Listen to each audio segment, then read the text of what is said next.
Purification of organic compounds, steam distillation. This method is used to separate organic compounds which are immiscible in water, immiscible or insoluble in water, but they are volatile in steam.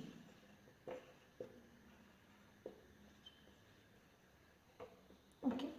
In this case, the non-volatile impurities present in the mixture is left behind in the flask after filtration. Okay.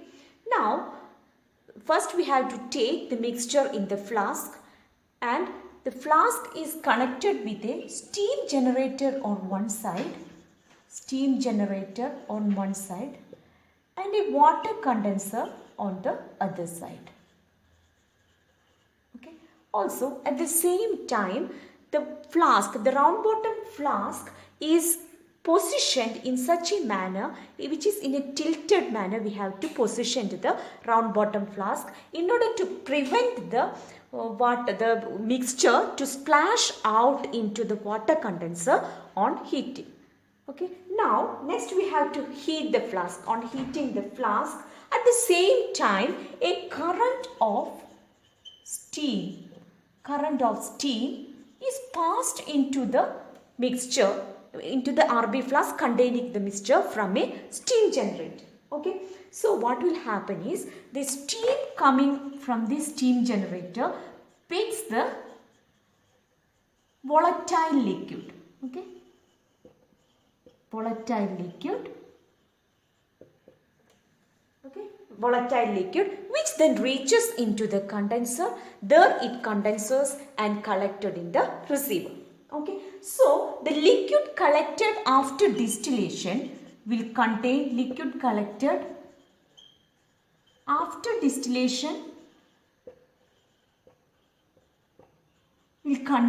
contain water and the organic compound. Okay. So mixture of organic compound and water is obtained in the in the distillate. Okay. The liquid collected after distillation. Now, next we have to do is, we have to separate this water from the organic compound, organic liquid. For that we have to use different methods like filtration. If the organic compound is a solid compound, we can use filtration method to separate the solid organic compound from water. If it is a liquid, we can use a separating funnel to separate the liquid organic compound from water. Okay. Now, this is the method or the different steps involved in the steam distillation. Okay. And after that we will get the pure liquid component. Okay. Next we have to explain the process involved in in the steam distillation. Let P be the atmospheric pressure at which the mixture boils or mixture vaporizes at this temperature. Okay. And this atmospheric pressure will be, or the vapor pressure of the mixture, P will be equal to P1 plus P2. Okay. Where P1 is the vapor pressure of the liquid in the mixture. Okay. Vapor pressure of organic compound, organic liquid in the mixture. Okay. And P2 is the vapor pressure of water. Okay. P2 is the vapor pressure of water. Okay. Vapor pressure of water. So, P is the atmospheric pressure at which the mixture boils, and P1 is the vapor pressure of the organic liquid, and P2 is the vapor pressure of water. From this we can see that P is always greater than P1, which means that the liquid, the organic liquid in the mixture vaporizes at a low boiling point,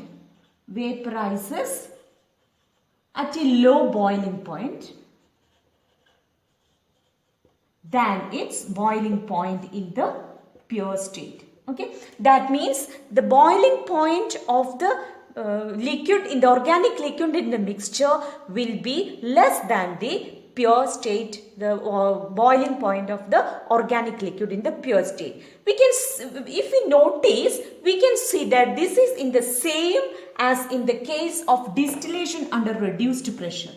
Distillation under reduced pressure. Okay, same process we are following here also. Here in the distillation under reduced pressure, we can see that under reduced pressure, we can see that actually the pure liquid, the boiling point is very high. So in order to decrease the boiling point, we have to reduce the pressure. Here also the same process we are following. So this much about the steam distillation. Okay, now let us explain the apparatus. Explain apparatus. We already discussed apparatus. Which are the apparatus? Which are the different parts present? First one, there is a round bottom flask containing the mixture. Okay, round bottom flask containing the mixture. And second one, we are heating this round bottom flask and it is placed in a little tilted manner in order to prevent the liquid to splash us out on heating. Okay. Now next, on one side it is connected to a steam generator and the other side it is connected to a water condenser where the liquid along with the water, that is volatile steam and water is condenses and the liquid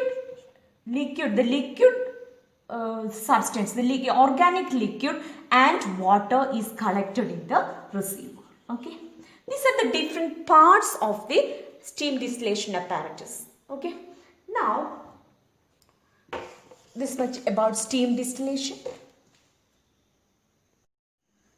Next method is differential extraction or extraction with a solvent. Okay. This method is used for those organic compounds which are present in the aqueous medium. Okay, which are present in the aqueous medium. First, we have to do is shake this compound, this mixture with the aqueous medium. We have to shake this compound with a solvent. Okay, with a solvent, and this organic compound is more soluble in solvent than in aqueous medium or water. Okay, so we have to shake it well. So then what will happen? Two layers are obtained. While shaking, two layers are obtained. One is solvent layer and aqueous layer. Okay, aqueous layer.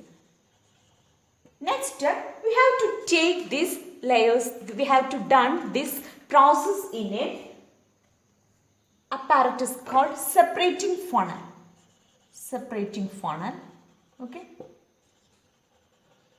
So by using this separating funnel, we can separate the solvent layer from the aqueous layer. Okay.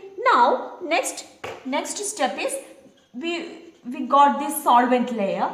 This solvent layer contains both solvent and the organic compound. So we have to separate the organic compound or remove the solvent from the organic compound by different processes like distillation or vaporization.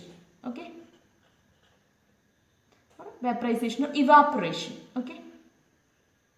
By using this method, we can remove the solvent from the organic liquid. Okay.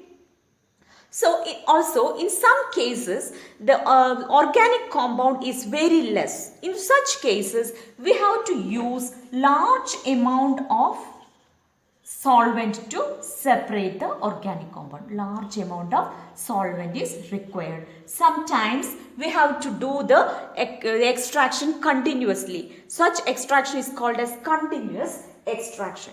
Okay, so the apparatus used here is separating funnel, and the application is we are using this method in laboratories in order to identify different organic compounds. Okay, this much about differential extraction.